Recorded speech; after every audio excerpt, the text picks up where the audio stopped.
그래서 저는 주위에서 부정적인 얘기를 하면 급발진합니다. 왜냐면 나도 듣고 본인도 들으니까. 강남빌딩 황 소장. 반갑습니다. 강남빌딩 황 소장입니다. 오늘은 우리가 어떤 대상을 판단하는 내지는 어떤 대상을 받아들이잖아요. 그 받아들인다는 게 우리가 물 하면 어때요? 물. 목마를 때 마시는 거잖아요. 그렇죠? 물통은 물을 보관하는 것. 그렇죠? 그러니까 어떤 것들을 어떻게 받아들이냐에 따라서 사람이 세상을 어떻게 바라보는지가 정해집니다.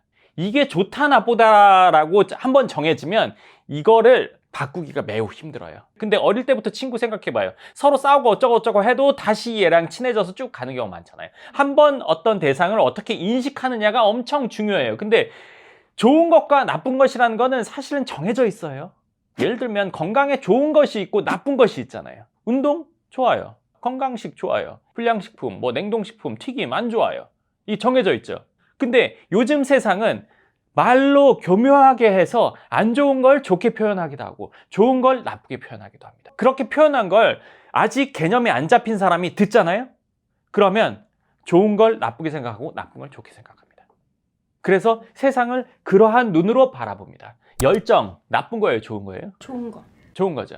지나친 열정, 과한 열정, 극단적인 열정, 나쁘죠. 근데 열정은 그냥 가만히 있어요. 근데 앞에 뭘 붙여서 나쁘게 표현한단 말이에요. 이렇게 하는 거는 말하는 사람, 화자나 글을 쓰는 사람이 의도한 거예요. 그냥 그거 자체는 좋은 건데 좋은 걸 나쁘게 표현합니다. 반대로 안 좋은 것도 부드러운 수식어를 붙여서 좋게 표현합니다. 단순한 욕심. 하얀 거짓말 이런 뜻인가? 뭔가를 붙여서 이 단어를 뒤틀어. 요즘에는 많이 그래. 그럼으로써 그 글을 보는 사람에게 내가 생각하는 거를 주입하려고 하죠. 앞에 극단적인 걸 붙이면 아무리 좋은 단어도 나쁘게 받아들입니다. 근데 이미 이 단어에 대해서 열정이나 노력이나 이런 거에 대해서 좋다고 생각하는 사람은 이런 걸 보더라도 좀 어색하게 생각하고 넘기거나 아니면 저 사람 저런가 보다 하고 넘어가요. 근데 아직 그 개념이 정확히 안 잡혔어요. 그럼 이걸 보면 열정? 나쁜 것 같은데? 내지는 중간 정도 아니겠어? 이렇게 생각하면 그걸로 세상을 봅니다. 그걸로 세상을 본다는 거는 사람은 보는 거에서 그치지 않고 생각하는 거에서 그치지 않고 그걸 행동으로 갑니다. 행동은 두 가지가 있습니다. 말하는 게 있고요. 실제 움직이는 게 있어요. 이 말을 혼자한테 말하는 게 아니라 남한테 말합니다. 어떻게? 제가 열심히 노력해요. 야, 너 너무 열심히 하는 거 아니야? 네. 이 사람을 방해합니다. 그리고 이렇게 이야기하죠. 그렇게까지 해야 돼? 그렇게까지 해야 돼 라고 말함으로써 이 사람이 하는 행동이 안 맞다는 걸 얘기하는 거죠. 자, 근데 이 사람 왜 그렇게 얘기할까요? 그렇게 생각하니까. 왜 그렇게 생각할까요? 그런 것들로 개념을 처음 접했기 때문에 그래요. 내지는 내가 뭔가를 안 하고 있는데 제가 뭔가 잘 됐는데 내 친구가 쟤는 너무 극단적이야. 너무 집요하게 하는 스타일이야 해버렸어요. 난 안 하고 있는데. 그러면 내가 그렇게 하고 싶어요? 안 하고 싶어요.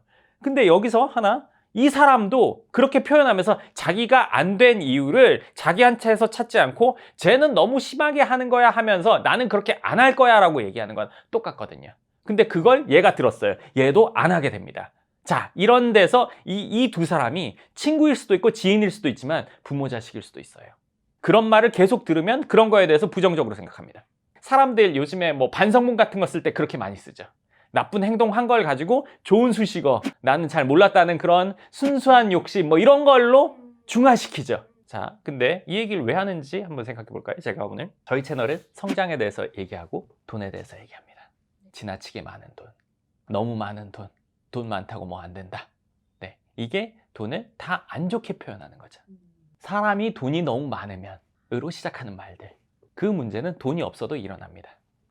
더 빨리, 더 많이, 더 자주, 더 크게 일어납니다. 근데 돈을 안 좋게 표현하는 거를 처음 들은 누군가가 있다고 생각해 보세요. 돈이 좋은 걸까요? 나쁜 걸까요? 나쁜 거는 가져야 될까요? 안 가져야 될까요? 그리고 제가 가지면 저 나쁜 짓 하는 거죠. 그리고 돈을 많이 갖고 있는 사람은 나쁜 짓을 해서 갖게 된 사람이에요. 세상을 그렇게 봅니다. 과하게 돈 많이 벌 필요 없다. 과하게 해서 좋은 게 뭐가 있나요? 과하게 뒤에 아무리 좋은 걸 붙여도 다 나쁘게 됩니다.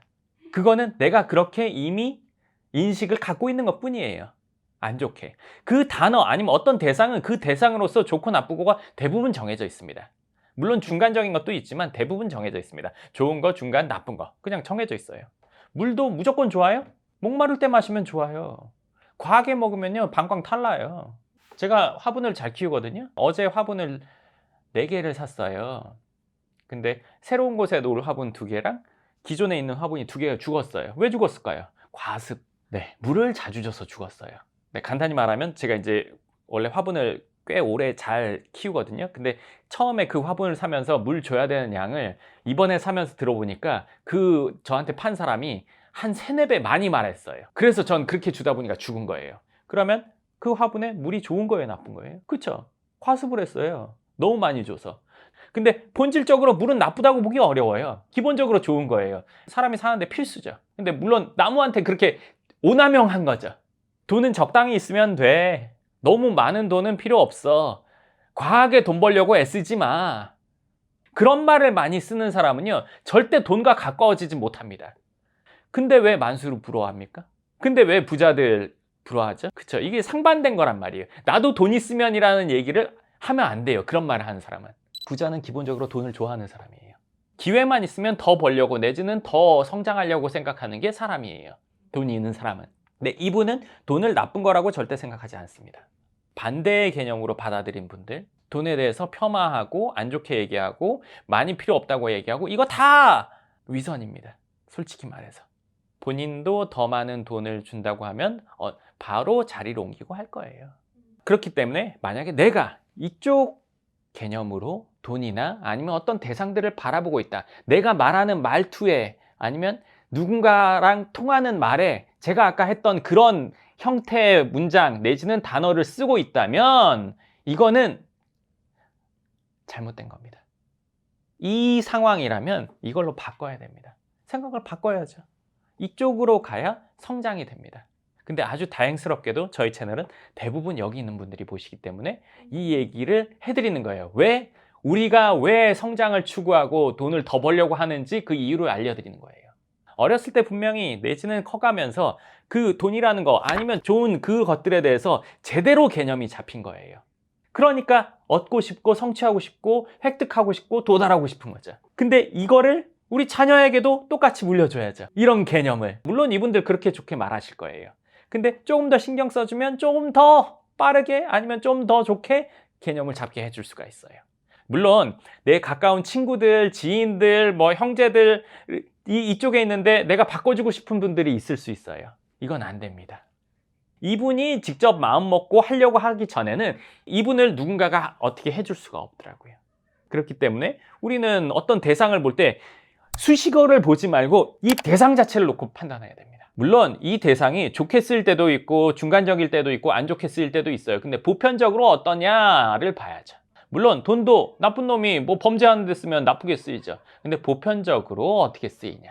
나쁘지 않아 라는 표현을 요즘에 많이 쓰는데 저는 그 표현을 되게 싫어하거든요. 나쁜 것도 아니고 좋은 것도 아니고 중간이라고 하면 되는데 나쁘지도 좋지도 않다라고 얘기하는 건 진짜 이상한 얘기잖아요. 나쁘지 않아? 뭐지? 리추얼이라는 책을 보시면 참 좋은데 그 책에 사람이 어떤 대상을 인식하는 실험을 했는데 이 사람은 수식어나 뭐 이런 것들 이런 걸 받아들이는 게 아니라 그 단어 자체를 받아들인대요. 삐뚤어진 열정하면 열정을 받아들이게 되는 건데 여기서 삐뚤어진 열정이라고 하면 의식에서는 삐뚤어진 열정을 인식합니다.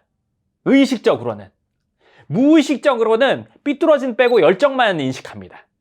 근데 의식적인 데에서는 삐뚤어진 열정이 합쳐져 있기 때문에 열정 자체가 나쁘다고 생각하고 무의식에서는 그 열정의 이미지가 안 좋게 저장이 되는 거죠. 그리고 이 실험이 하나가 있었는데 교실 2개에 10명씩 앉혀놓고 이 사람들에게 책상 위에 배를 하나씩 다 놨습니다. 10명한테. 그리고 나서 여기 와서 이렇게 얘기해요. A 교실에서 동물원에 있는 동물 중에 악어가 생각나면 앞에 있는 배를 한 번씩 누르세요 하고 나갔어요. B 교실에 가서는 동물원에 있는 동물 중에 악어가 생각나면 배를 누르세요. 근데 단 악어는 생각하지 마세요. 그랬더니만 여기가 여기보다 2배인가 1.5배를 더 눌렀어요. 하지 말라고 했죠. 하지 말라는데 왜 계속했을까요? 악어는 누르지 마세요 해서 악어 한 번 더 생각났죠. 악어 생각나면 누르세요. 악어 생각은 하지 마세요. 여긴 2번 얘기했습니다. 악어 생각하지 말라고? 악어 이렇게 되는 거예요. 네. 그러니까 아까 말한 거랑 조금 이거 좀 다른 거 아니야 이렇게 생각할 수 있어요. 근데 의식과 무의식은 좀 다르단 말이에요. 무의식에서는 명사나 형용사 이런 것들을 받아들인단 말이에요. 그러니까 말하는 게 중요하다고 얘기하는 경우가 많잖아요. 그 이유가 이런 이유 때문에 그래요. 그냥 부정적인 단어를 쓰지 마. 어쩌고 부정적인 거는 안 좋아.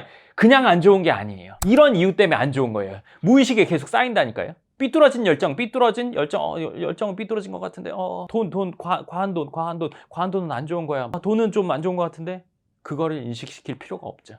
그래서 저는 그런 책을 어렸을 때 이제 보고, 그런 비슷한 이런 것들을 보고, 그런 얘기를 아예 쓰면 안 된다고 생각을 했어요. 왜냐면 책에서 그렇다고 하니까. 그리고 언뜻 생각해도 맞는 것 같아. 그래서 저는 주위에서 부정적인 얘기를 하면 급발진합니다. 아, 왜? 이게 아니라 왜? 왜? 더 더워지잖아. 아, 네, 그게 이제 그렇게 하면 안 된다니까. 왜냐면 나도 듣고 본인도 들으니까. 근데 요즘에는 많은 매체, 영상 뭐 이런 거에서 단어를 자꾸 꼬아서 쓰죠. 수식어를 자꾸 희한하게 해가지고. 전 그런 거 볼 때마다 자꾸 막 좀 불편하거든요. 일부러 저렇게 하는구나. 그 사람의 의도를 느낀단 말이에요. 근데 이제 이것도 보통 사람도 어느 정도 느낍니다. 느끼는데 뭐 이상한데? 왜 쟤 뭐 변명하는 것 같은데 이 정도 느끼죠? 근데 제가 오늘 한 얘기를 듣고 그런 것들을 보면은 얘가 어떤 설계하에 이런 얘기를 했다는 걸 더 구체적으로 느끼게 될 겁니다. 네, 그래서 우리가 말을 쓸 때도 아주 중요하고 받아들일 때도 아주 중요합니다. 받아들이는 게 첫 번째죠. 그리고 나서 말하는 거죠. 그리고 이 말하는 거를 내가 지금 이렇게 하고 있다면 바꾸는 연습을 겁나 해야 됩니다. 그걸 어떻게 하냐면요. 제일 쉬운 거는 이렇게 말하지 않는 누군가랑 같이 다니면서 내가 말할 때 이렇게 바꿔줘. 내가 그렇게 얘기하면 얘기해줘. 나 바꾸려고 하고 얘기해야 됩니다. 스스로 바꾸기 힘듭니다. 그렇게 해서 세상을 보는 눈을 바꿔볼 수는 있습니다. 얘기 들으면서 생각난 건데 사람은 기본적으로 방어 기질이 있잖아요. 맞아. 그러니까는 어찌 보면은 그런 부정적인 단어를 쓰는 게 방어 기질에서 좀 나오지 않았을까도 생각이 들어요.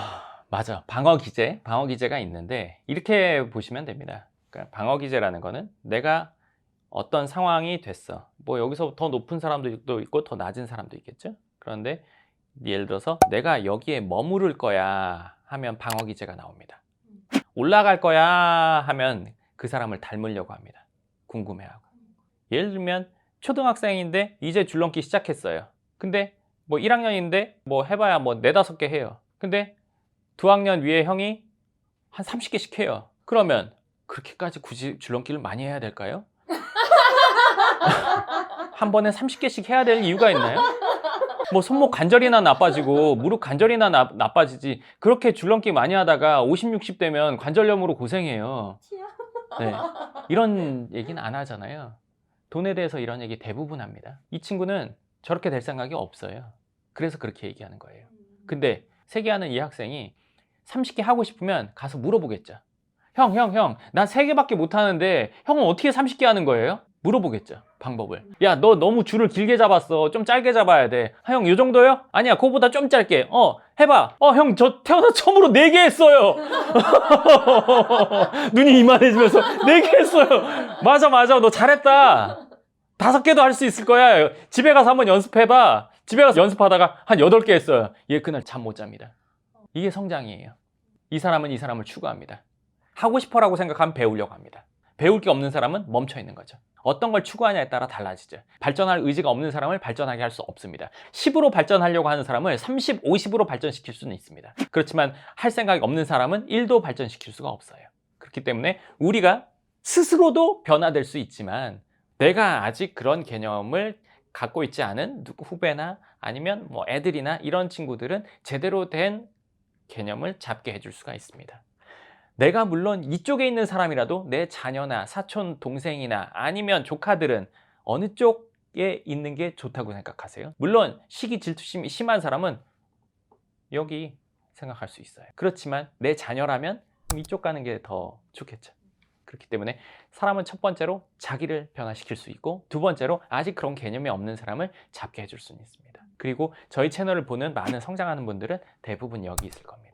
그리고 본인이 쓰는 말에 대해서 한 번 더 생각해 보시면 더 좋을 거예요. 왜냐하면 이런 말을 주로 쓰는 분이라도 요거는 내지는 주위에 누구는 제가 이렇게 얘기하는데 나도 비슷하게 말을 따라서 하거나 이런 일들이 있거든요. 그런데 휩쓸릴 필요가 없습니다. 나는 적어도 올바르고 성장하는 방향으로 가야 되는 거죠. 강남빌딩 황 소장. 네, 좋습니다. 그럼 오늘은 여기까지 하고 또 다음 영상에서 뵙도록 하겠습니다. 감사합니다.